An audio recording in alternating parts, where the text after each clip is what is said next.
¿Qué tal? ¿Cómo están, amigos? Vamos a el día de hoy presentar una entrevista con el profesor Sergio Huanca. Él es un amigo del programa, lo hemos entrevistado en repetidas ocasiones sobre diversos temas referentes a la cultura inca, a su ciencia, a su conocimiento.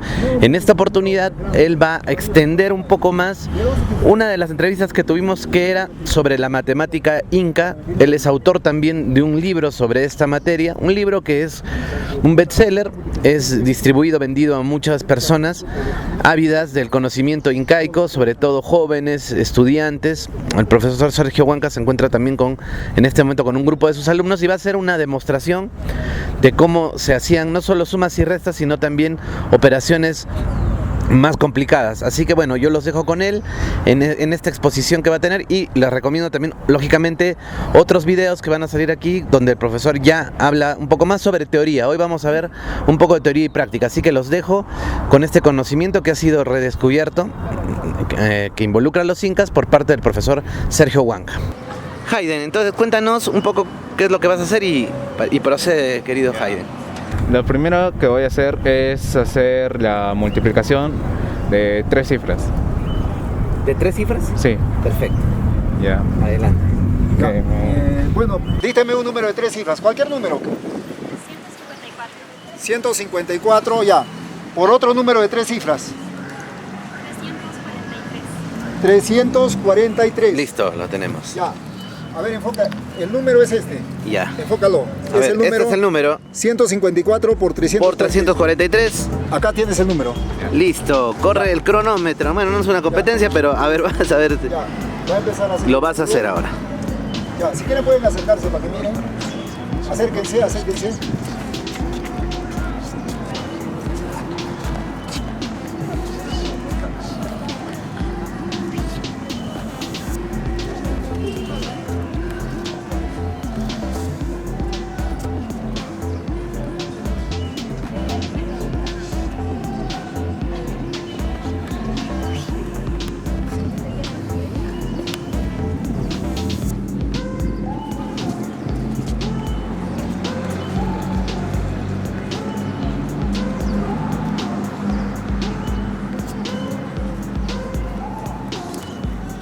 Ya, ¿está bien? A ver. Ya, comprueben. Comprueben, a ver. No, pero puedes escribir tu. Antes de que eso, puedes escribirlo. La respuesta. Escribir la respuesta para que no.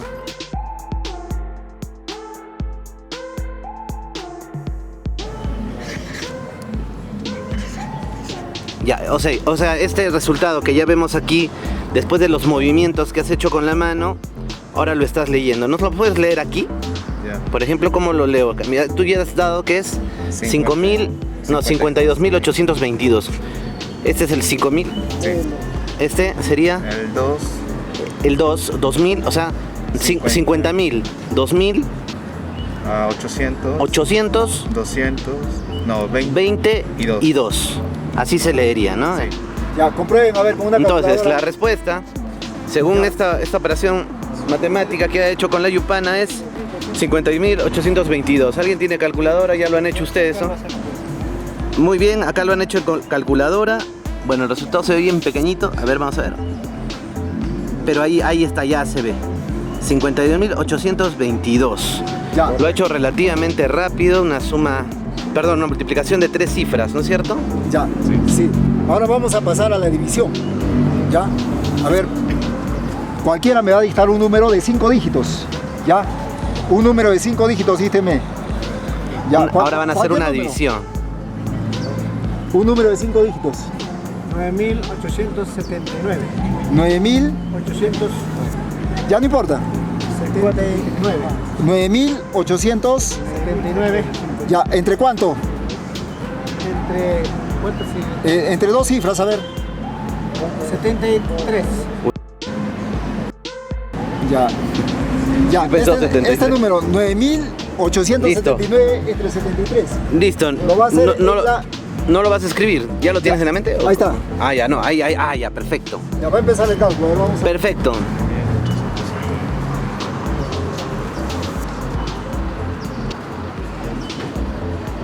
Sí, lo vas a hacer con decimal. Es que creo que eso no es necesario porque no habla mucho, ¿no?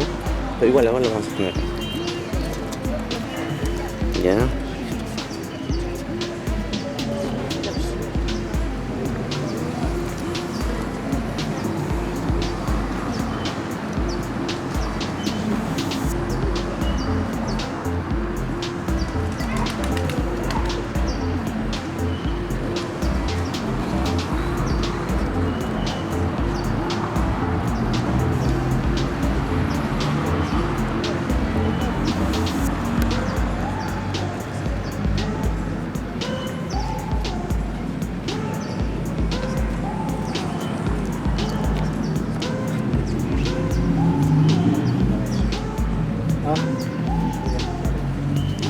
base 40, pero funciona para hacer los cálculos. Es la misma lógica, la base 40 está usando para resolver eso.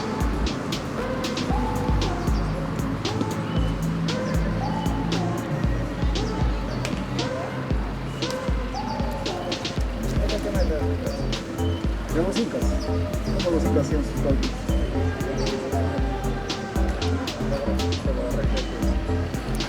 División está utilizando para la división otros maíces de otros colores. Está haciendo una división, pero usando el método de cálculo. Este se hablaba con los incas. El dibujo va un poco más allá. Donde están los puntos negros, ellos colocaban granos de maíz. Acá puntos blancos no colocan nada. Entonces, está usando el mismo método. O sea, donde coloca granos de maíz es puntos negros. Donde no hay granos de maíz, puntos blancos. Está haciendo una división. Ahorita va a hacer una raíz para... Wow, qué interesante, ¿eh? La división está utilizando otros elementos, tiene otro método, pero igual siempre con... Ahora, recordemos que aquí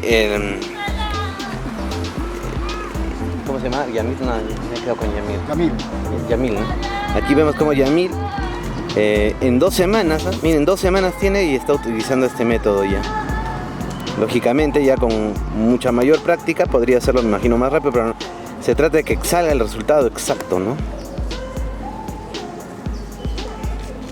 Una operación más compleja. Esto ya está bien. Listo. Ya, anótalo el resultado. A ver si yo lo puedo ¿Lo has leer. sacado con un decimal? Este sería 20.000, ¿no? ¿20.000 este es? De acá comenzó 3. Era de 4 cifras. Entonces, Anótalo la respuesta. para leer, ¿cómo se leería? 4 cifras, de acá comencé. Ya, entonces es... Estos son unidades, decenas, centenas, unidad de millar, decena de millar. Esto es decena de No, millar. sería 20... No, de acá comencé, creo. De acá. Ya, esto es centena de millar ya. Sí. Pero la respuesta no me interesa. La respuesta es lo que interesa. Ah, no, ya es una... Es con decimales, wow, mira. Ya. Ah, o sea, te sale hasta el decimal todo. Sí. 135,32. ¿Cómo lo lees aquí? ¿Cómo sería? 100. Este es 100. A ver, espérate, que Este es 100. a salir el solo. Estando solo. Ya. A ver. 100. 100. 30. 30. 5. 5. Coma. Coma. ¿Cómo sabes que acá es la coma? Le pones Porque otro. acá comencé son 4. 1, Uno, 2, dos. 3, 4. Ya. Ya, y ahí Acá comienza el C.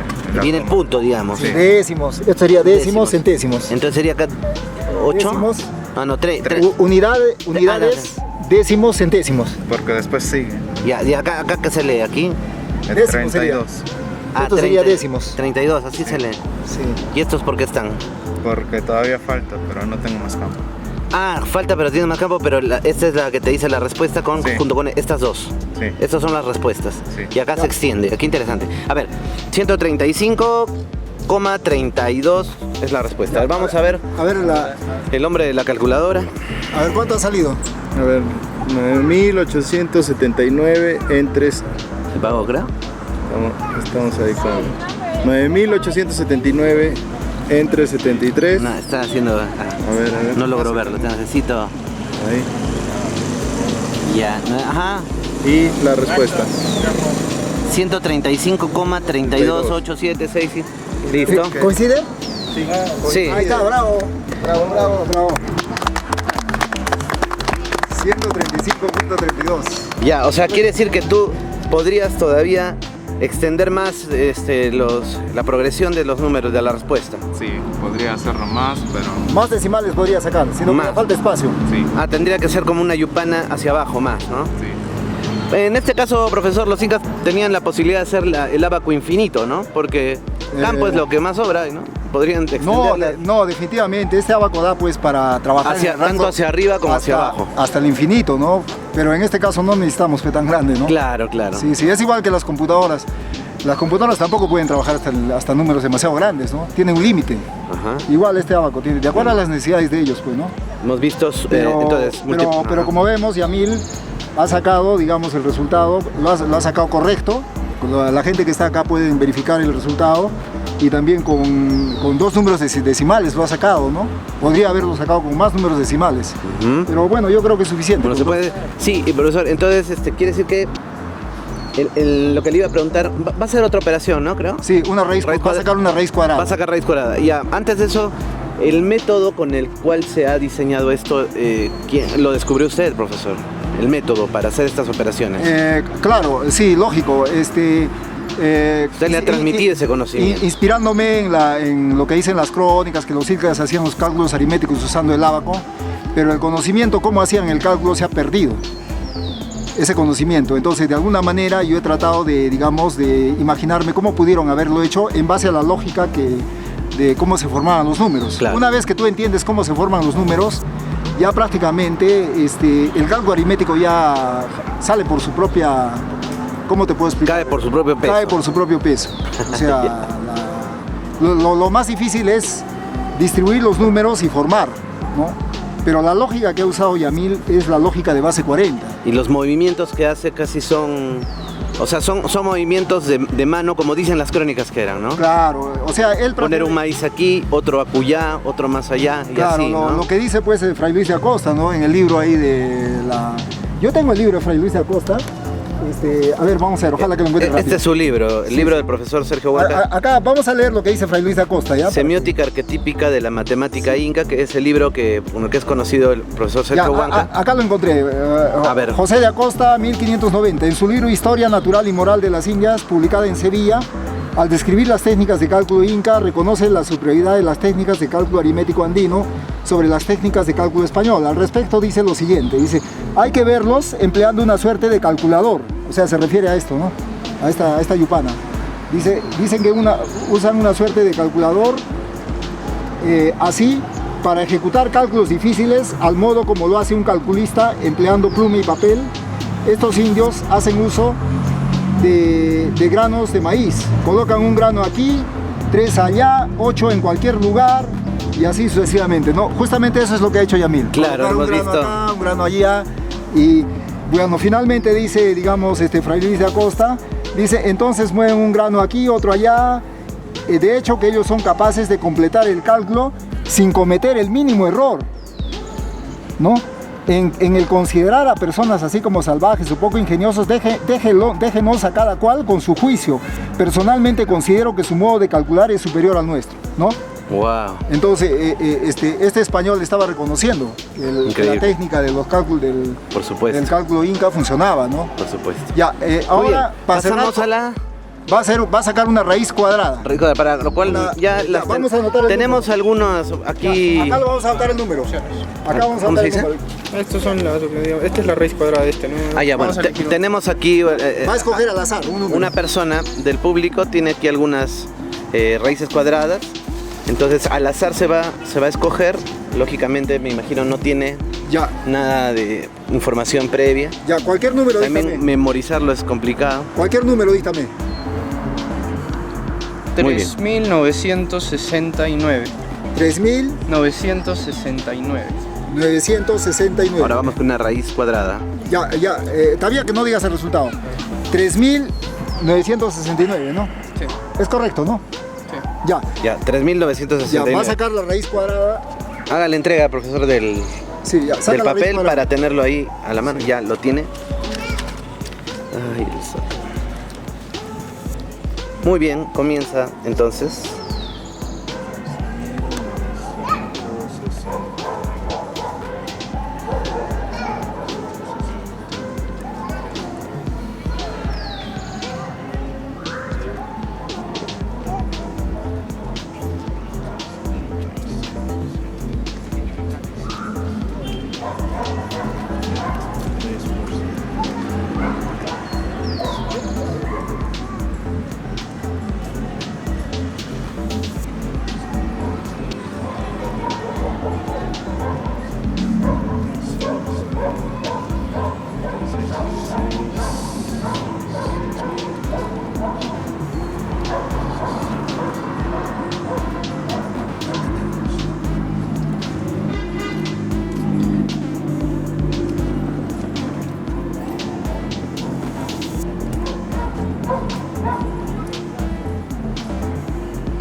Ya, ¿cuál ha salido? ¿Cuál es la respuesta? A ver, anótalo. Yamil? 63. Ya, a ver, vamos a verificar. 63. Sí. Y ahora pregunta. A ver, ¿cómo lo lees entonces aquí? Para que es importante. 63. 61. Ah, ya, es que ya está en el casillero de los 3, ¿no? Sí. 60 y en el casillero 3 se lee 3. 63. Sí. Muy bien. Ya, a ver, hay que verificar si es correcto el resultado. A ver. Ya, ¿cuánto es el...? 969, 63. A ver. Señálamelo ahí, ponle tu dedito. Este es el número, este es el... ¿Listo? Es correcto, ¿no? Ya, muy bien, muy bien. Muy bien, caramba. La raíz cuadrada, sacar una raíz cuadrada, el grado de dificultad es mayor que una división. ¿Ya? Y él lo ha hecho usando el ábaco incaico. Ahora, el ábaco incaico no solamente sirve para la raíz cuadrada, también podemos cerrar con broche de oro. Va a sacar un porcentaje, a ver. Usando el ábaco incaico vamos a sacar el 18% de cualquier número. Ustedes digan cualquier número, a ver. Se elige B. Ya, elige B de cuánto, de una cantidad cualquiera, a ver, una cantidad de ustedes. 544. Ya, saca el 18% de 544. 18% de 544. Elige B de... El impuesto. 544. 44, sí. Ya, va a sacar el 18%. Ya. A ver, vamos a ver cómo le va, ¿ya?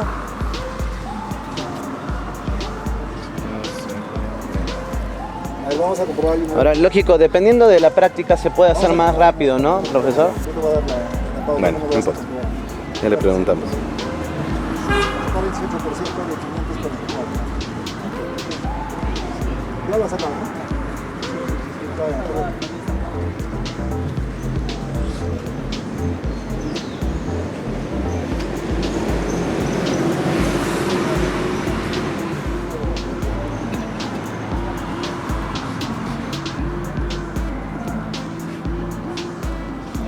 Ya está.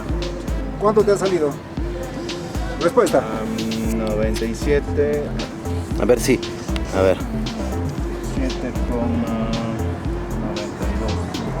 A ver, acá lo puedes leer, por favor, para la cámara. Y acá sería 90. 90. 7. 7.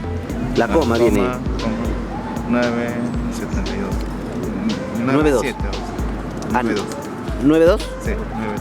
Entonces 97,92. ¿Y quién nos puede ayudar con A ver, la la respuesta, ¿cuánto con es? la operación? ¿Tú le has hecho la operación Sí. aquí? A ver, permíteme, vamos a aclarar un poquito ya. Ok. Ahí estamos, 544 por 0.18, que es por el 18%. Sí. Y al momento... 97,92. Es correcto. Es correcto. Ya, muy bien. Excelente. Ya, entonces, ya. Gracias. Bueno, este ábaco incaico se puede hacer otro tipo de cálculos. Se podría, por ejemplo, usarlo para calcular el máximo común divisor. Se podría usar para trabajar con bases numéricas. Por ejemplo, yo quiero convertir un sistema de decimal, quiero convertirlo a binario o a base octal. Se adapta. O sea, prácticamente este abaco es completo. Yo diría que, como te dije antes, es el mejor abaco del mundo. Algún día lo usarán y yo estoy seguro que esto lo van a usar a nivel mundial, ¿no? Ujú. Ahora, conforme uno más practica, puede hacerlo con más velocidad también. Claro, esto tiene algo interesante. Por ejemplo, tú puedes convertir los dedos de tu mano en un abaco auxiliar, o sea, que le ayude a este. Y los cálculos te saldrían más rápido. Ah, O sea, ganaría en velocidad. claro. Como recién está de 2 semanas, necesita más entrenamiento, por lo menos un mes de entrenamiento. Wow, pero es algo veloz como lo ha hecho No, también. pero aún así ya lo hace veloz. Aún así lo hace veloz, solo que, claro, depende ya de cada persona que lo puede acelerar este proceso. Claro. Cada persona. Esto tranquilamente se adaptaría porque para enseñar en los colegios, en las escuelas. Claro. Porque yo me he dado cuenta que cuando usan este sistema se conectan más emocionalmente con la matemática. Ah, Los niños se conectan más no es algo ya tan frío, digamos. Ya no es algo tan frío, así como ¿no? Como lo hacen en Que a veces le tenemos miedo a las matemáticas. Sí, sí. Pero no hay por qué temer entonces. No hay por qué temer. Tú mismo, Rafael, has sido testigo. Sí. No creo que... Es como un juego, ¿no? Prácticamente es como jugar, ¿no? Claro. Y así se aprende más rápido, pues también, profesor. Claro, porque en YouTube yo nunca he visto un tutorial que hagan cálculos, solamente hacen sumas, restas, nada más. Claro. Pero en esto hemos sobrepasado el límite, se puede decir, ¿no? Ahora, profesor, la idea es que esto, una vez que lo practique tanto y tanto, ya pueda hacerlo en la mente, ¿no? Esa es la idea, ¿no? Llevarlo a la mente. No, sí, los chinos llegan a ese nivel, pero son muy pocos, ya tiene que ser una persona muy empeñoso, ¿no? Pero es la idea, ¿no? Que la mente se agilice y poderlo ya Claro, llevar. ya esto llevarlo en la mente, ¿no? Entonces ya prácticamente podrías avanzar, sacar el resultado a la misma velocidad que una calculadora. Wow, interesante. Y profesor, cuéntenos, ¿dónde podemos aprender este método? Porque la idea también es que otras personas que nos están viendo y como usted dice, está difundiendo, ¿quién lo enseña? ¿Dónde lo enseñan? ¿Cómo se aprende? ¿Podría ser a su WhatsApp para contactarlo, profesor, para aprender Claro, este método? lógico. A ver, ¿cuál es su número, profesor? 94 972 07, ¿no? Lógico, si nos están viendo de otras partes del mundo, más 51, ¿no? Eso Claro, lo vamos a poner en pantalla también, profesor. Y a través también de este video, en este video vamos a poner el número, pueden escribirnos y les damos el contacto del profesor. Claro, yo he escrito un libro de este tema, y el libro que he escrito de la matemática de los incas. Hay otro libro que está en camino, de matemática de los incas, y bueno, ahí voy a dar más detalles, ¿no? Este es el famoso, Volviendo, ¿no? Esto es lo que lo inspiró, que esto está, ¿en dónde encuentra este dibujo, profesor? en el dibujo de Juan Poma Ayala, ¿no? Guamán Poma de Ayala. Ahí está la evidencia de la calculadora y de los quipus, porque vemos un quipu ahí, ¿no, profesor? Claro, yo quiero reconocer a un matemático italiano, Pasqualini, que fue el primero que se dio cuenta de que esto funcionaba en base 40. Pero ¿cuál era el problema de Pasqualini? Que no dio información cómo formaba los números en base 40. Eso ya ha sido un trabajo de investigación que yo he hecho, ¿no? Tampoco dio información cómo se hacen los cálculos aritméticos. Parece que ni él mismo sabe cómo se hacen los cálculos aritméticos. Simplemente ha logrado darse cuenta cómo se forman los números. Entonces el trabajo de investigación, el resto ha sido un trabajo mío, ¿no? Que yo lo he hecho el trabajo, porque yo soy un apasionado de la matemática y siempre he querido saber dónde se originó la matemática, ¿no? Dónde apareció. Yo estoy convencido que la matemática apareció acá en la América precolombina, con los mayas, con los incas. Mucha gente dice, no, los griegos, los romanos, los egipcios. Nosotros somos más avanzados en matemática, nosotros, en el mundo antiguo, ¿no? Muy bien. Entonces, eso sería todo, Rafael. Muy bien. ¿Alguna pregunta más del público? ¿Alguna pregunta del público? ¿Les gustó? Sí, interesante. Interesante, profesor. Y Sorprendida, sí. por el trabajo, excelente trabajo. Ya, claro. Más que También. todo del alumno, ¿no? Excelentísimo el alumno. Creo que tiene un par de semanas. Al paso que va, el muchacho va Gran matemática. eficiente de repente. Hablate de renombre internacional, muchacho. ¿No? Yo sinceramente lo felicito al muchacho. Que siga adelante. Bueno. Otro aplauso más. Un aplauso para ustedes, para Yamil y lógicamente para el profesor y su método. Gracias, profesor, por invitarnos a esta demostración aquí en vivo, en directo. Ya he estado transmitiendo y bueno, espontáneamente también algunas personas y también lógicamente su alumno. Y bueno, muchas gracias por invitarnos y bueno, al aire libre para que cualquiera pueda ver esta maravillosa Sí, técnica. Bueno, Gracias, profesor. Como quiera que tú, digamos, tu canal es a nivel internacional, sería bueno, por ejemplo, decir dónde nos encontramos, ¿no? Claro. Sí. Bueno, sí, aquí nos encontramos entonces en la Plaza España, justamente al frente del Poder Judicial, donde se congregan siempre libres pensadores. Es un lugar de debate público aquí en Arequipa. Aquí hacen muchas actividades y lógico era la idea poder hacerlo esto también en un lugar como hacían los griegos, ¿no? Estos foros para demostrar algo así, ¿no? Pero a lo peruano, ¿cómo no? A lo arequipeño. Muy bien. Muchas gracias, Yamil. Gracias. Vas a seguir entonces con el abaco inca. Va a seguir. Muy bien. Gracias.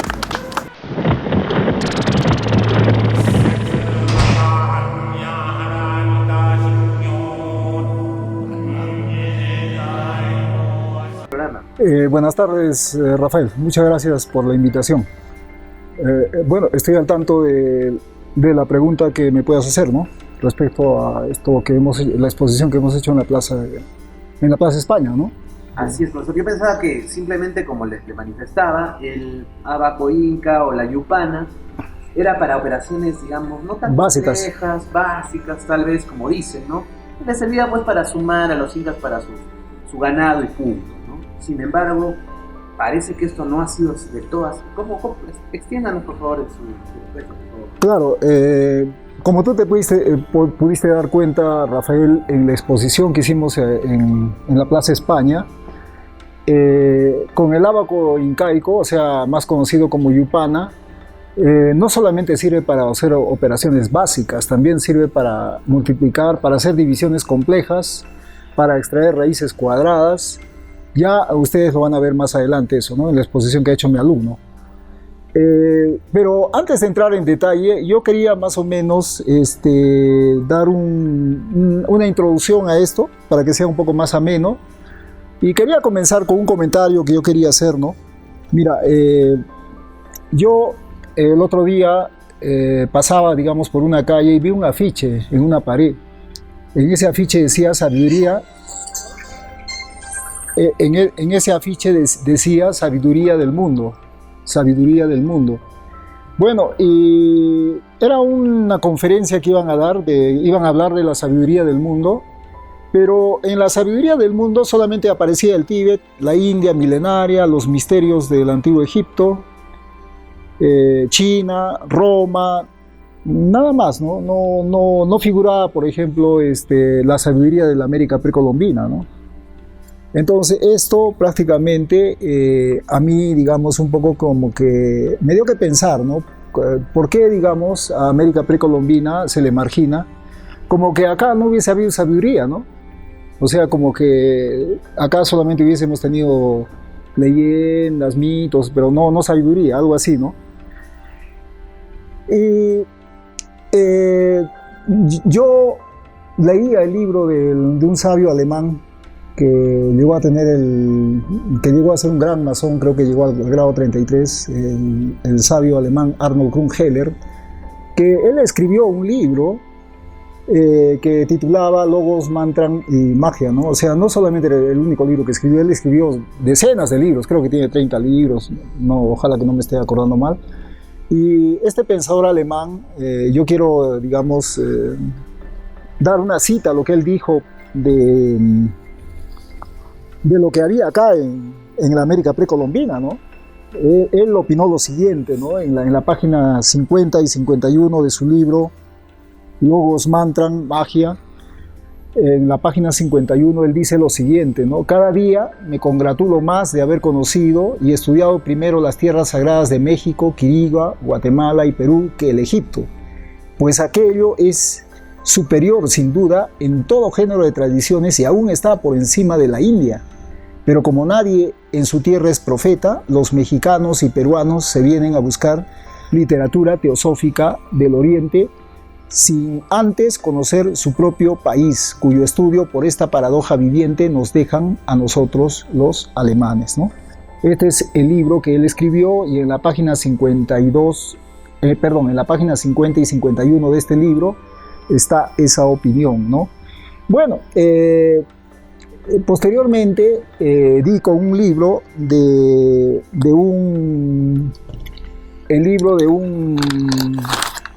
un historiador sueco mundialmente famoso que se llama Carl Grimberg, ¿no? Que él, de los tantos libros que escribió, acá tengo en mis manos uno de sus libros que titula El alba de la civilización, ¿no?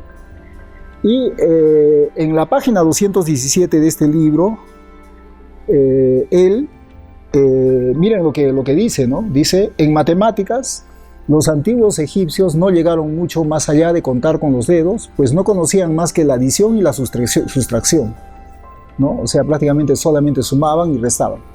Lo sabemos por un papiro de la época, de los hipsos, especie de manual de aritmética y geometría para calcular cuántos eran 9 veces 7, y se procedía más o menos así. Bueno, de ahí luego explica, ¿no?, el procedimiento, ¿no? Por supuesto que el procedimiento era bastante engorroso, ¿no? Entonces, me imagino que las sumas y restas que hacían los antiguos egipcios solamente los hacían a un nivel muy básico. ¿Por qué? Porque como no conocían el cero, prácticamente eso les impedía, por ejemplo, manejar números en el rango de millones, ¿no? Debe haber sido como los griegos, ¿no?, que solamente podían contar hasta el número 10.000 y de ahí prácticamente ya tenían problemas, ¿no? Porque su sistema numérico no les permitía, como no tenían el cero. Por eso dice Erich von Däniken en su libro Recuerdos del Futuro que cuando los griegos llegaban al número de 10.000, más allá del 10.000 ya se considera el número como infinito, ¿no? Bueno, continuemos con la diapositiva. Por ejemplo, en el video que ustedes van a ver a continuación, ahí, por ejemplo, hablan de las limitaciones que tenía la matemática de los antiguos griegos, los antiguos romanos, que a pesar que avanzaron en filosofía, avanzaron en muchas cosas, pero tuvieron limitaciones en su matemática. A ver, vean este video.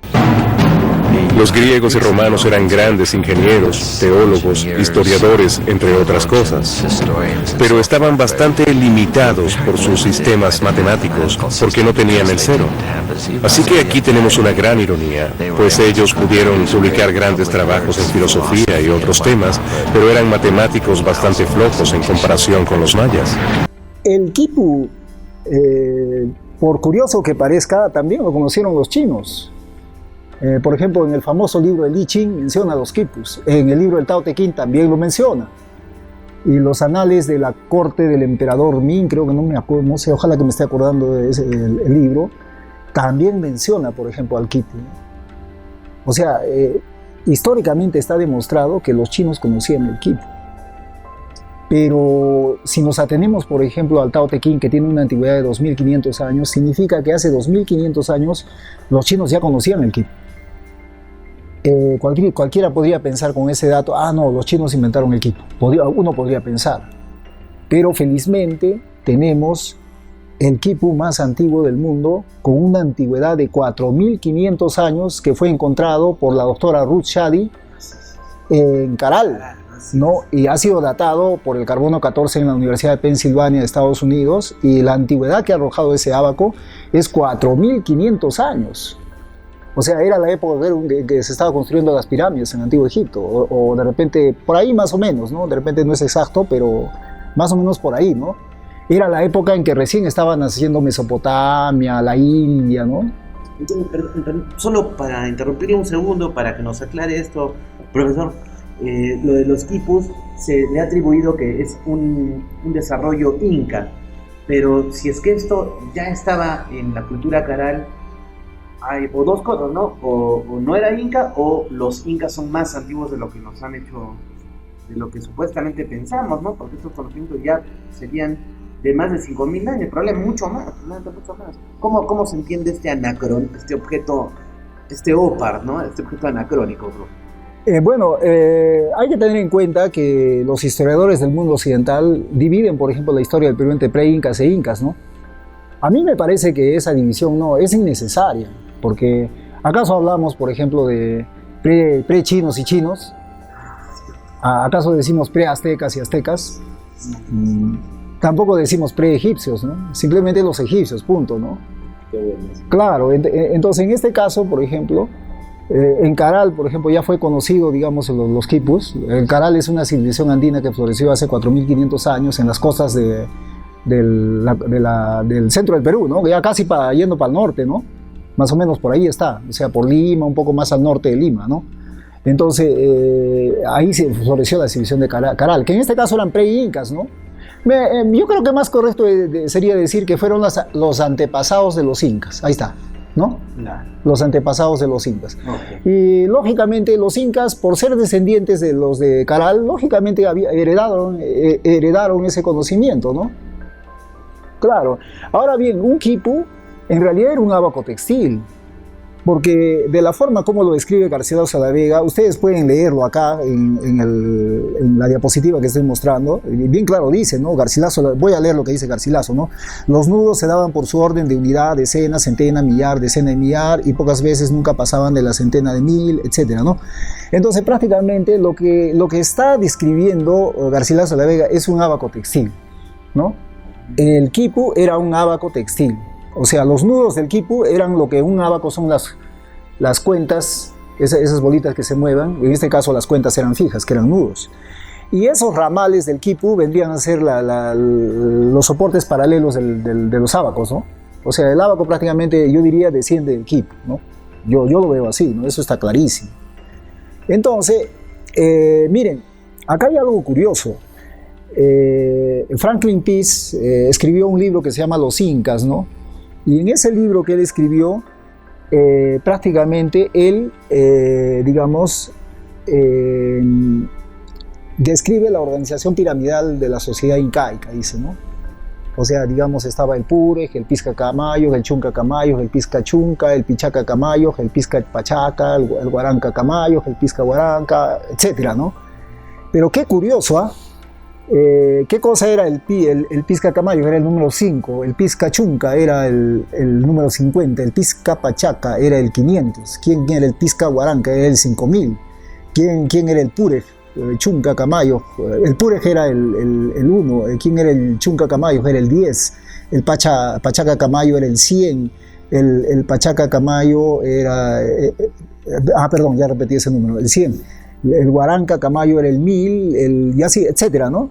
Y qué curioso que esa distribución que describe, por ejemplo, Franklin Pease en su libro Los Incas, que dice la organización piramidal de los Incas, coincide con la lógica del Soroban, el ábaco de los japoneses, ¿no? Que acá lo tengo, ¿no?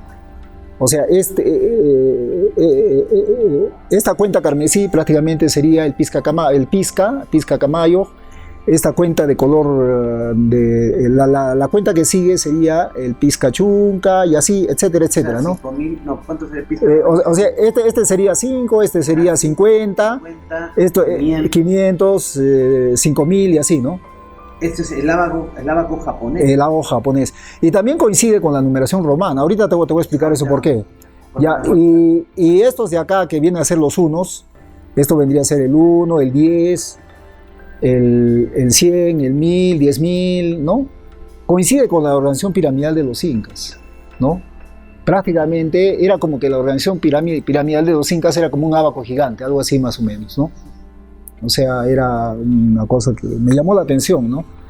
Entonces, pasando a la siguiente diapositiva, por ejemplo, acá, donde también menciono lo mismo, o sea, la progresión geométrica, acá bien claro dice progresión geométrica en 5 y 10, ¿no? Ahí está un poco más al detalle descrito, ¿no?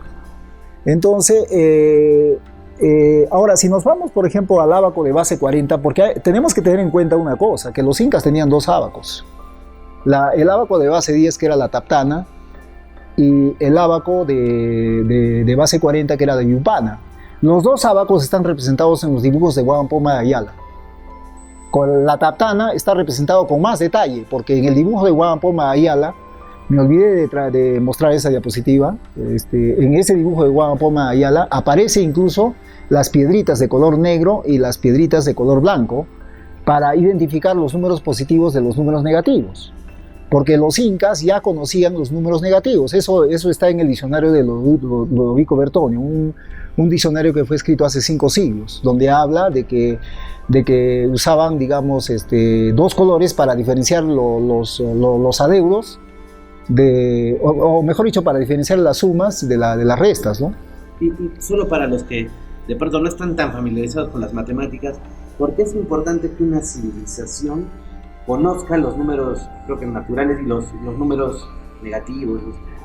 Claro, porque... ¿Para qué servía, no? ¿Qué operaciones más se pueden hacer? Porque con los números negativos tú puedes realizar restas, ¿no? O sea, prácticamente sin los números negativos no se puede hacer cálculo aritmético. Porque... Claro, porque imagínate, en Europa, en el año 1200, cuando Fibonacci introduce los números indoarábigos, los europeos no conocían los números negativos. Entonces la pregunta que yo me hago, entonces, ¿cómo restaban? O sea, para mí es un enigma, ¿no? ¿Cómo restaban si no conocían los números negativos, no? Sí, entonces es una curiosidad, ¿no? Es que los europeos también no estudian la parte oscura de su historia matemática, no solamente hablan de Pitágoras y Euclides, ¿no? Pero me gustaría saber hasta el año 1200, ¿cómo era la matemática europea, ¿no? Algún día de repente algún matemático europeo escribirá esa parte de la historia, ¿no? Increíble, entonces la Taptana. La Taptana era digamos, el ábaco de base 10, ¿no? La Taptana está en el, ¿qué se llama? En Huampoma Ayala, ¿no? Búscalo, yo te voy a pasar por correo el dibujo para que lo insertes, ¿ya? Lo agregamos. Sí, lo agrega, ¿no? Taptana, pero no sabía realmente, wow. Ya, miren, a mí me llama la atención una cosa, ¿no? ¿Por qué, digamos, la numeración romana se parece bastante a la numeración aymara quechua? Y miren, ¿no? En este dibujo que ustedes están viendo el cráneo de un español y el cráneo de un inca. Y ustedes se pueden observar que el cráneo del español es cráneo plano. Sí. Y el inca tiene el cráneo alargado, ¿no? Sí. Ahí al lado derecho. Y más acá vemos la estatua de un etrusco. Y ahí está, ¿no? La tierra papal, ¿no? Claro, entonces su cráneo también es alargado, bien parecido al... Por eso he hecho el dibujo acá a un costado, para que más o menos lo puedas entender. Tiene un cráneo alargado parecido al cráneo inca, ¿no? Y las trenzas que lleva este etrusco se parece a las trenzas de las momias incas. Acá abajo está, las momias chiribaya, que tienen varias trenzas. Y igual los etruscos se hacían varias trenzas, ¿no? Entonces, esa es una cosa que me llamó la atención, ¿no? ¿Por qué ese parecido de los antiguos etruscos con los antiguos incas, ¿no? El paralelismo, por ejemplo, también se da con la etimología de la palabra cálculo, ¿no? Cálculo es una palabra calcular, ¿no? O sea, contar, ¿no? Hacer cálculo aritmético, eso es cálculo, pues, ¿no? Pero cálculo viene de cálculo, que en idioma latín quiere decir piedra. Por eso decimos tienes cálculos, tienes piedritas. Pero en idioma quechua da la coincidencia que existe la palabra calca. Y ¿sabes qué significa piedra de río? Y por eso que hay un pueblito en Cusco que se llama Calca, cerca de Cusco. Y tú le preguntas a un calqueño por qué su pueblo tiene el nombre Calca. Ah, no, es que Calca significa piedra de guijarro, piedra de río. Y esa palabra quechua no es de ahorita, eso es de hace siglos. O sea, antiguamente, en la época de los incas, antes de que los españoles llegaran acá, ya ese término existía, calca, piedra de río, ¿no? Me imagino que debe ser porque en el río tú encuentras piedras blanquitas y piedras oscuras. Entonces, para hacer sus cálculos, de repente recolectaban esas piedras de río. Esa es una similitud. La otra similitud, por ejemplo, es la palabra 14. ¿De dónde viene la palabra 14? Viene del latín, ¿no? De cato, que en idioma latín quiere decir gato. Y da la coincidencia que en el quechua,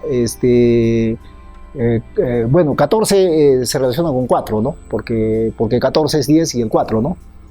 Ya, y en quechua, por ejemplo, 4, aparte de tagua, hay un sinónimo que es chusco. Yusco en quechua es gato, ¿no? En el quechua de Guampoma Ayala, ¿no? Otra coincidencia, por ejemplo, con la numeración romana es de que en quechua no decimos, por ejemplo, 11, 12, 13, no decimos así, decimos 10 y 1, 10 y 2, 10 y 3, 10 y 4. Igual es en la numeración en latín, en numeración romana. Claro. O sea, primero está el 10, después el 1. O sea, décimo primero, décimo segundo. Claro, décimo, lógico, ¿no? Lo cual no es ni en la numeración en inglés, ni en la numeración alemán, ni en la numeración francés, ni en el español es así. Solamente en el español es a partir del 16, ¿no? 10 y 6. Ahí se arregla, ¿no? Pero las primeras no. ¿Por qué? ¿Por qué? Porque en sánscrito, eso viene de la numeración sánscrita, de la numeración hindú. En numeración hindú no es 10 y 1, 10 y 2, 10 y 3. ¿Sabes dónde es 10 y 1, 10 y 2, 10 y 3? En la numeración china y en la numeración japonesa. Y también en la numeración que he hecho, en la numeración aymara. Pero los grandes matemáticos hacen crítica a eso. Dicen de que no debería ser 11, 12, o en inglés, por ejemplo, decimos 11, 12, ¿no? No debería ser eso. Debería ser 10-1, 10-2, y en castellano debería ser 10 y 1, 10 y 2. Dice que para los niños les resultaría más fácil aprender a contar. Está corrigiéndole, ¿no? Claro, claro, lógico. Sería más lógico. Su misma naturalidad les dice que es así. No. ¿Por qué los incas, por ejemplo, tenían su sistema de contar perfecto? ¿Por qué? Porque ellos tenían una matemática avanzada. No hay otra explicación, ¿no? Bueno, miren, por estos paralelismos de los antiguos incas con los romanos, hay una filóloga italiana llamada Natalia Rosa Tarife que escribió un libro, América, la cuarta dimensión, los etruscos salieron de los Andes, ¿no? Entonces, acá, por ejemplo, muestra el famoso Templo del Sol de Machu Picchu, y acá en la parte inferior derecha muestra una construcción etrusca, ¿no? Que eso está en Italia y tiene características similares al Templo del Sol, ¿no?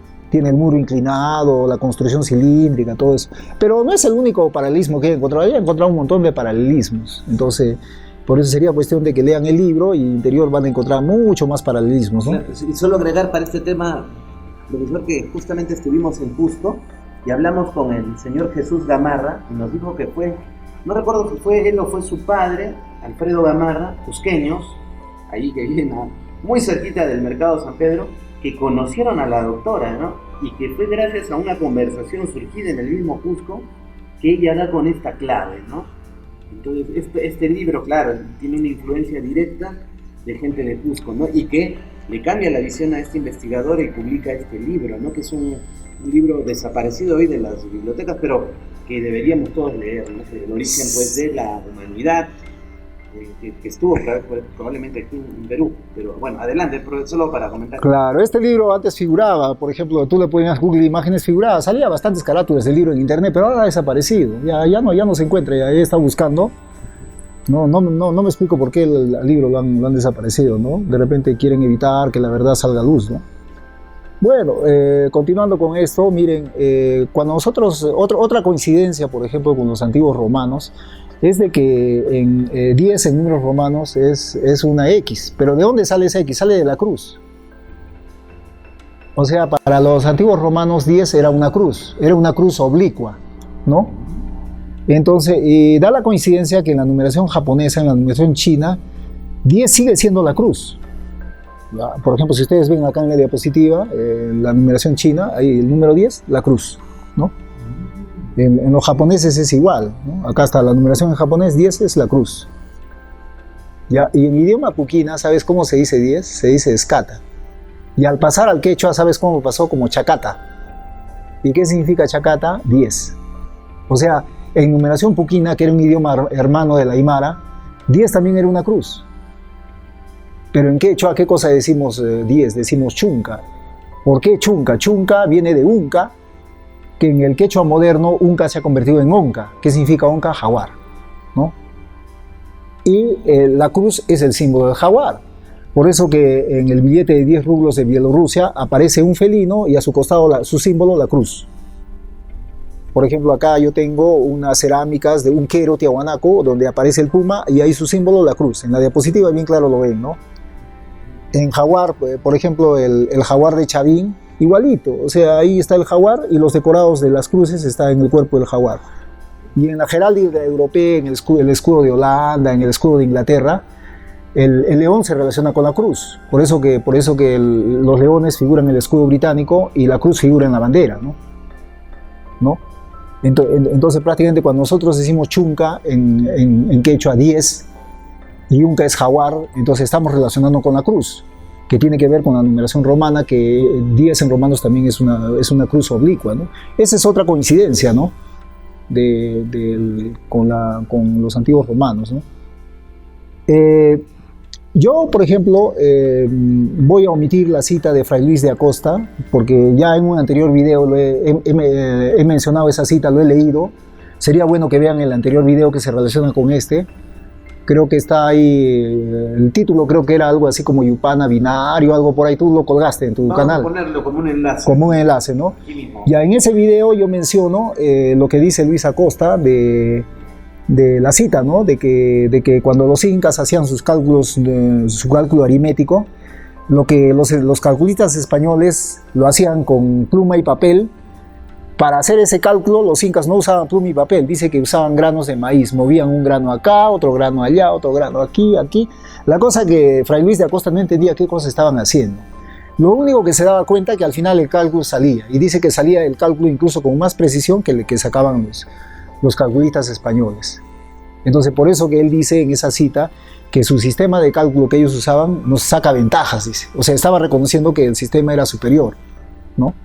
Y miren, ese sistema de calcular que tenían los incas no se ha perdido. Todavía, por ejemplo, los chamanes mayas de la zona rural de Guatemala, de la sierra de Guatemala, siguen haciendo ese sistema de cálculo usando semillas.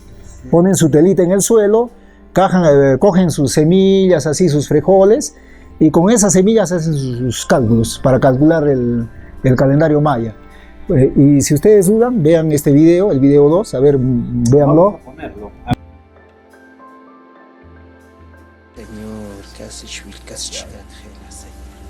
En las sierras de Guatemala, los últimos chamanes mayas y el último sacerdote celeste aún calculan el paso del tiempo basados en las antiguas fórmulas. No se han equivocado ni en un día en los últimos 25 siglos. Entonces vieron cómo el sistema no se ha perdido, sigue vigente, ¿no? Entonces, prácticamente, imaginémonos, hagamos un viaje en el tiempo. Antiguamente, los matemáticos incas operaban su sistema de cálculo aritmético de la misma manera que esos campesinos mayas, esos chamanes mayas han estado haciendo su cálculo en su telita en el suelo y luego con sus frijoles rojos moviendo un grano acá, otro grano acá, tal como lo explica Fray Luis de Acosta, que fue un sacerdote jesuita que vivió hace 5 siglos acá en el Perú y que escribió su libro, La Crónica de las Indias, creo que se llama su libro, ¿no? La historia moral, natural de las Indias, algo por ahí, ¿no? Bueno, entonces, acá, por ejemplo, yo tengo la carátula de un libro que fue publicado en la ciudad de Puno en el año 1983. En esa época todavía no había internet, prácticamente era ya un tiempo ya muy pasado, ¿no? Ya casi medio siglo, ¿no? El año 1983. Entonces este libro titulaba Numeración, algoritmos, aplicación de relaciones numéricas y geométricas en las comunidades rurales de Puno. Y a mí me llamó la atención cómo, digamos, había, por ejemplo, campesinos de Puno que vivían en la sierra de Puno, que muchos de ellos eran analfabetos, y cómo manejaban el sistema posesional, ¿no? Ellos manejaban el sistema posesional. ¿Qué cosa es el sistema posesional? El sistema posesional es la agrupación de los números en unidades, decenas, centenas, unidades de 1000, decenas de 1000. Eso se llama sistema posesional. Ese sistema posesional no conocieron ni los griegos, ni los egipcios, ni los romanos. Porque en la antigua Roma, por ejemplo, cuando ellos decían, por ejemplo, 500, decían pues 500, ¿no? ¿Por qué? Porque 500 venía de una palabra latín que se llama quingentim. Y si ellos hubiesen conocido, digamos, la numeración posesional, no hubiesen dicho quingenti, sino hubiesen dicho 500, que en latín era quinque centum, ¿no? En latín 5 es quinque y centum es 100. O sea, si ellos hubiesen conocido el sistema posesional, hubiesen dicho quinque centum, ¿no? Pero en lugar de eso dijeron quingenti. Por eso que nosotros en castellano decimos también 500, ¿no? Cuando deberíamos decir 500, ¿no? Porque estamos diciendo 200, 300, 400, luego viene 500, ¿no? Pero en lugar de eso decimos 500. Y luego recién se acomoda en 600, ¿no? 600, 700, ¿no? Es algo que yo ya le había preguntado ahí en la Plaza España, que los incas dominaran la multiplicación, la división, los porcentajes. O sea, eso en la vida práctica, claro, lógico, en las finanzas, tal vez en sus cuentas, ¿no? Pero ¿cómo más, para qué servían esos cálculos astronómicos, ¿no? ¿Para qué les servían? ¿Qué sé yo? ¿Para la arquitectura? ¿Para calcular exactamente el peso de las piedras y que estas, ¿para qué? ¿Cuál es el uso de la matemática en estas culturas antiguas? Las operaciones complejas que ellos hacían, yo creo que más que todo tenían aplicaciones astronómicas. ¿Por qué les interesaba tanto la astronomía a los incas? Porque ellos hacían viajes transcontinentales. O sea, viajaban por el mar grandes distancias. Y como no tenían brújula, tampoco tenían la estrella polar, porque la estrella polar era también como una brújula. Pero la estrella polar solamente es visible en el hemisferio norte, no en el hemisferio sur. ¿No? Imagínate, si no hubiese habido estrella polar, si no hubiese habido brújula, Colón nunca hubiese llegado a América, ¿no? Ya, pero los incas, como no tenían brújula, no tenían estrella polar, prácticamente, ¿cómo suplían, por ejemplo, esa carencia de no tener, digamos, como aliados a la estrella polar, a la brújula? ¿Cómo suplían? Con matemática. Hacían cálculos matemáticos para ubicar, digamos, para hacer grandes viajes por el mar, y usaban, por ejemplo, la famosa espada de Orión, que es una constelación. La espada de Orión es una constelación que les permitía a los incas ubicar el norte, pero solamente eso lo podían usar determinados días del año, no lo podían usar todo el año. Entonces, para hacer ese cálculo, en qué momento aparecía en el cielo la espada de Orión en el cielo, tenían que hacer cálculos matemáticos complicados, ¿no? Entonces, por eso que me imagino que ellos avanzaron tanto en matemática, ¿no? A tal extremo de que con el ábaco inca se puede hacer cálculo aritmético complicado, ¿no? Como tú mismo has visto, ¿no? Qué sé yo, entonces para temas astronómicos, precesión de los equinoccios, incluso cálculos de las mismas estrellas, ¿no? O sea, cada cuánto dan, no sé, sus órbitas, ¿no? De los planetas, no sé, puede ser, ¿no? Claro, también para ellos, como ellos eran muy religiosos, muy místicos, a ellos, digamos, les preocupaba qué iba a ser de ellos después que morían, porque ellos estaban convencidos que después de morir sus almas tenían que viajar por el cosmos, ¿no?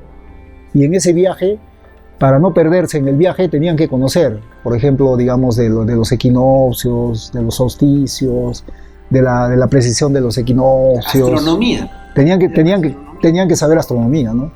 O sea, por eso para ellos la astronomía no solamente tenía aplicación para la navegación, sino también para navegación del alma, ¿no? Para la navegación del alma por el espacio cósmico, ¿no? Algo así más o menos, ¿no? Los mayas incluso tienen pues esos calendarios para eso mismo, ¿no? Calculaban los catún, los ciclos cósmicos, ¿no? Claro. Los incas, lógico, ¿no? Tiene sentido, ¿no? Claro, porque los incas creían de que existían unas puertas estelares en el cielo por donde las almas pasan. Pero ellos pensaban de que esas puertas estelares no están abiertas todo el tiempo, sino que se abren bajo la ocurrencia de determinados fenómenos astronómicos, ¿no? O sea, bueno, por eso era. También imagino para la arquitectura, para manejar los grandes pesos, lógico para el ejército también, ¿no? Definitivamente, para todo lo que ya sabemos. Claro, porque imagínate, para calcular la cantidad de piedras que necesitaban para construir un templo, si no hacían los cálculos matemáticos, bien les faltaba piedras o les sobraba, ¿no? Y no podían darse ese lujo porque las piedras eran enormes, pues, ¿no? Trasladar, y imagínate que una piedra te sobre o te podía faltar, ¿no? Pero sobrar. Entonces la matemática era muy importante para eso. Ahora, profesor, ya que hemos visto el video del alumno, preguntarle, ¿no? Y seguramente muchas personas están con la misma pregunta también, que es cómo usted desarrolla redescubre, ¿no? Porque no lo he inventado, ¿no? ¿Cómo es que redescubre esta forma de hacer estas operaciones más complejas? Porque si bien es cierto, suma, resta, hasta resta, por ahí se ha visto en algún video, pero ya operaciones complejas, por lo menos yo le digo, la primera vez que veo, ¿no? En directo me presenta. ¿Cómo ha redescubierto este conocimiento? ¿Cómo lo ha rearmado? ¿Cómo le ha hecho tecnología inversa? ¿Cómo es esto? Mira, yo me he basado leyendo la historia de las computadoras. Por ejemplo, cuando se inventó la primera computadora, no era enorme, era un aparatito así sencillo y le llamaban el contador binario. Ya fue inventado por un ingeniero de laboratorios Bell de Estados Unidos. Entonces, este ingeniero se hizo una pregunta, ¿no? Si yo ya puedo contar usando numeración binaria, entonces ¿qué significa eso? De que si puedo contar, después de mí vendrá gente que ya no solamente va a contar, sino va a sumar, va a restar, va a multiplicar, va a dividir, va a sacar raíces cuadradas. Bueno, eso era lo que él pensaba, ¿no? Porque él era un visionario. Entonces, yo igualito me hice esa pregunta. Yo cuando logré entender cómo se arman los números en un ábaco incaico, por lógica, si yo puedo distribuir los números y puedo ubicar números en el rango de millones, por lógica se puede sumar, se puede restar, se puede dividir, se puede extraer raíces cuadradas. Claro, yo en ese momento no sabía cómo hacerlo, ¿no? Pero ya leyendo las crónicas y faltaba la inspiración, ¿no? Entonces cuando leí la crónica de Luis Acosta que los incas hacían cálculo aritmético moviendo granos de maíz, ahí me vino la inspiración, ¿no? Entonces ya conversando, investigando, leyendo libros, y ya posteriormente ya poco a poco fue saliendo así de a pocos, ¿no? Tampoco las cosas no salen de golpe, ¿no? Porque es un trabajo de investigación, y el trabajo de investigación, digamos, acá en el Perú lamentablemente es como trabajar gratis, ¿no? Porque el Estado peruano no te apoya en nada, al contrario, o sea, te ponen piedras en el camino, ¿no? Entonces... Bueno, y recordar, profesor, que usted es un gran matemático y además ya hizo una investigación anterior con su libro, que si nos puede reiterar el nombre, lo tendrá por ahí tal vez. O sea, sí. No es algo que se le ha ocurrido pues ayer, sino es algo que ha venido... ¿Qué tenemos ahí? No he traído creo que el libro, pero... Lo ponemos en pantalla. Claro. Entonces usted es un gran matemático, ¿no? Ya venía con estas investigaciones. Sí, por supuesto. Sí, para mí también, yo creo que este descubrimiento, digamos, de que los incas fueron grandes matemáticos, tan grandes como los mayas, bueno, es lógico, ¿no? Porque científicamente, por ejemplo, se sabe de que había contacto de los antiguos incas con los mayas, ¿no? Había intercambio comercial, Sobre todo cuando los incas navegaban, por ejemplo, a la región del Caribe a traer conches póndilos, ¿no? Entonces el contacto era inevitable, ¿no? Entonces, lógica, la matemática inca tiene sus peculiaridades, diferente a los mayas, ¿no? Cada uno tiene su matemática a su modo, de acuerdo a su cultura, ¿no?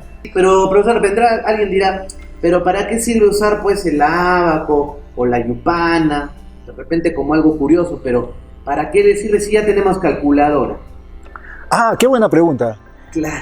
Mira, por ejemplo, los chinos, los japoneses no piensan así, ¿eh? Ellos, por ejemplo, digamos, se practican con el ábaco años, porque ellos quieren, digamos, llegar a la perfección, quieren hacer los cálculos a una velocidad casi de la calculadora, ¿no? Competir. ¿Por qué lo hacen? Para mantener al cerebro en forma. Mira, yo te voy a contar una anécdota. Yo tengo mi padre que tiene un negocio donde él todos los días saca cuentas, pero cuando hubo la pandemia, estuvo ahí confinado y le empezó a dar Alzheimer.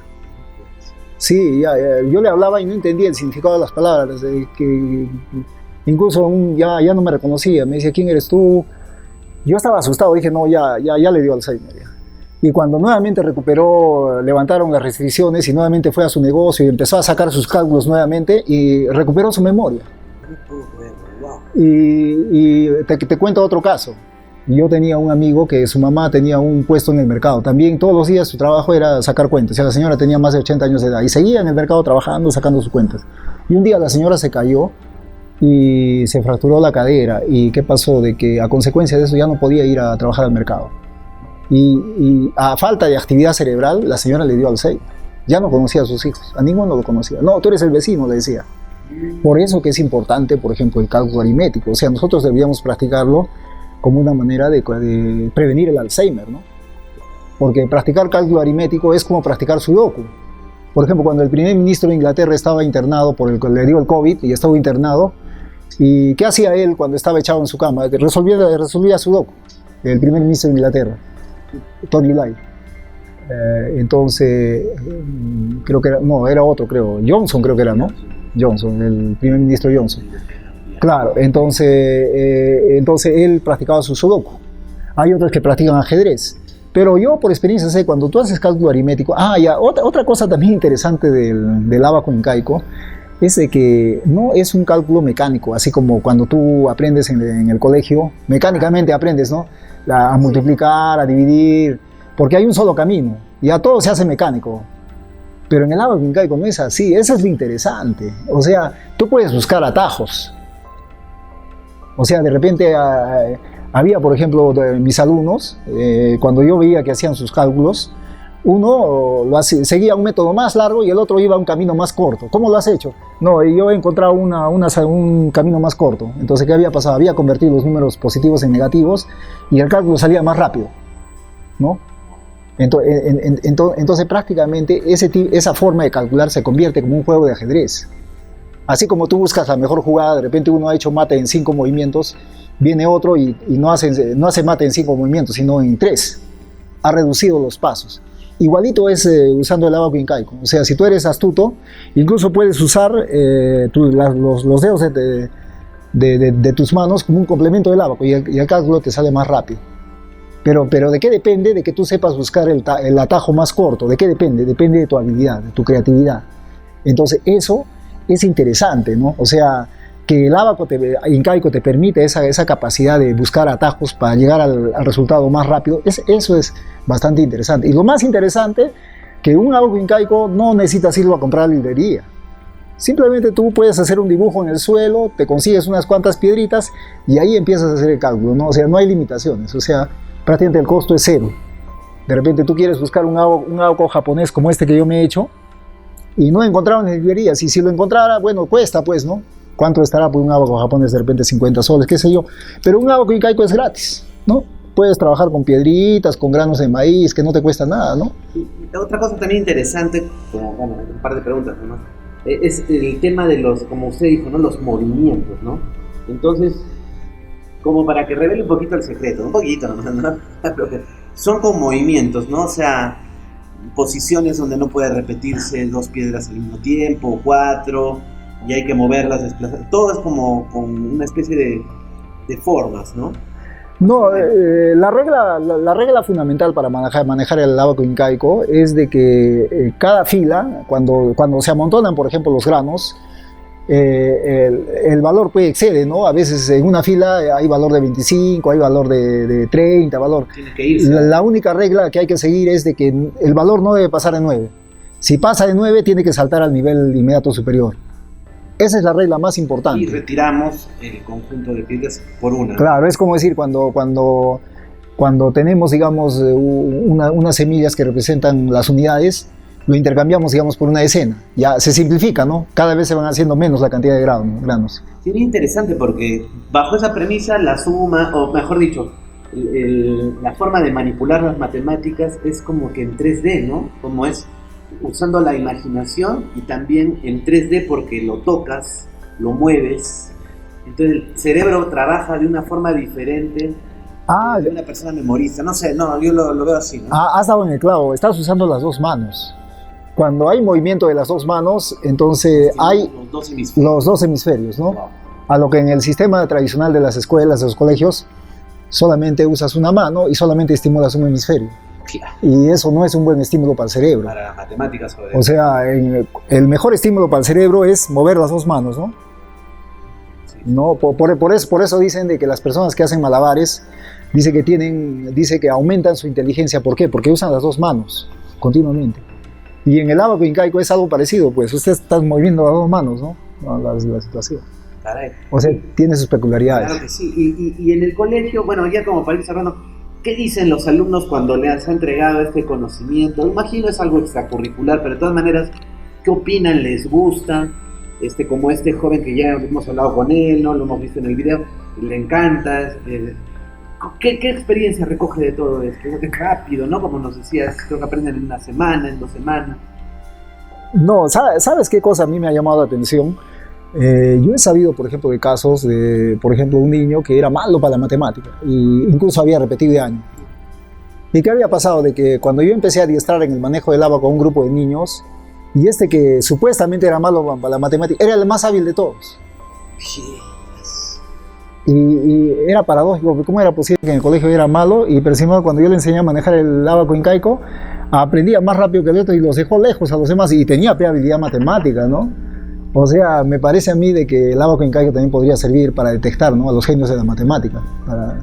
Porque el sistema tradicional creo que no los detectan, porque hay muchos alumnos que tienen habilidad especial para la matemática y están pasando como malos alumnos para la matemática, ¿no?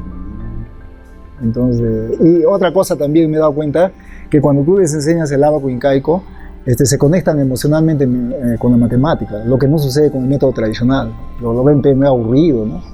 Pero enseñándoles la matemática inca, se les nota más entusiastas, ¿no? O sea, usar la yupana, yo que la he usado para sumas. Incluso pueden hacer, divertido.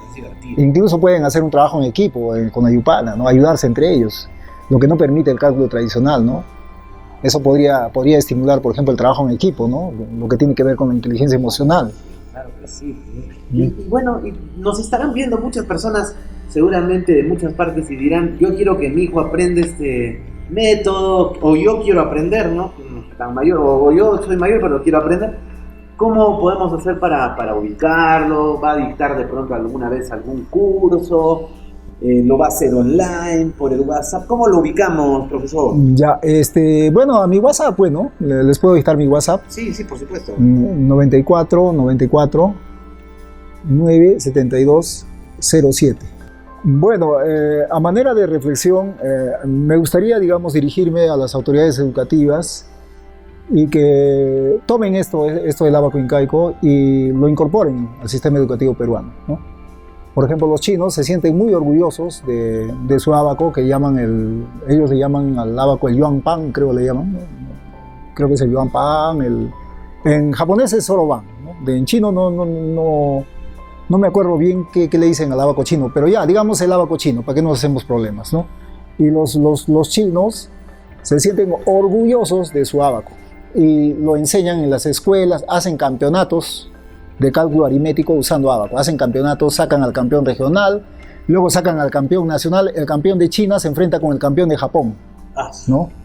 Entonces igual los coreanos hacen lo mismo y mira, con esa metodología de enseñar el ábaco en las escuelas, y usarlo intensamente, están punteros en el ranking PISA en matemáticas, todos los asiáticos, ¿no? Yo diría que esta masificación del uso del ábaco en los tigres del Asia, en los países asiáticos, ha elevado incluso, yo diría, la inteligencia, digamos, de su gente. ¿Por qué? Porque la gente, por ejemplo, que practica ejercicios matemáticos, tiene mayor coeficiente mental. Por eso que en el ranking todo de las personas más inteligentes del mundo, la mayoría son matemáticos, en ese ranking, la mayoría, y eso me llama la atención, ¿no? Por eso que es importante la matemática, ¿no? Porque el esfuerzo mental que tú haces para hacer una división en el ábaco incaico es el mismo esfuerzo mental que hace una persona que está resolviendo una ecuación diferencial. Es complicado, no es fácil, por ejemplo, hacer, una división, una raíz cuadrada en el ábaco incaico. O sea, hay que ser un tigre para hacerlo. Mucha gente podría decir, no, eso lo aprendo rápido. No.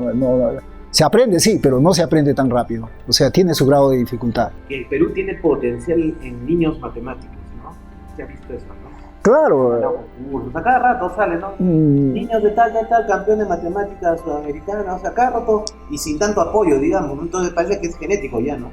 Claro. Heredado genéticamente eso, ¿no? Claro, había un matemático puneño, Sonko Warsaya, que fue condecorado por el Congreso de la República. ¿Por qué lo condecoraron? Porque él representó a las universidades peruanas en un campeonato de matemática donde participaron las universidades de España, de Portugal, Brasil, México, Argentina, Chile, y él fue campeón iberoamericano de matemática. Este matemático puneño, Sonko Warsaya, que actualmente vive en Francia.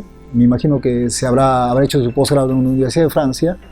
Pero así como Sonko Warsaya, pues hay un montón, ¿no? Que, por ejemplo, hay unos que están estudiando en el MIT, en el MIT, en el Instituto de Massachusetts de Estados Unidos, que es la universidad, digamos, más famosa en ciencia y tecnología, ¿no?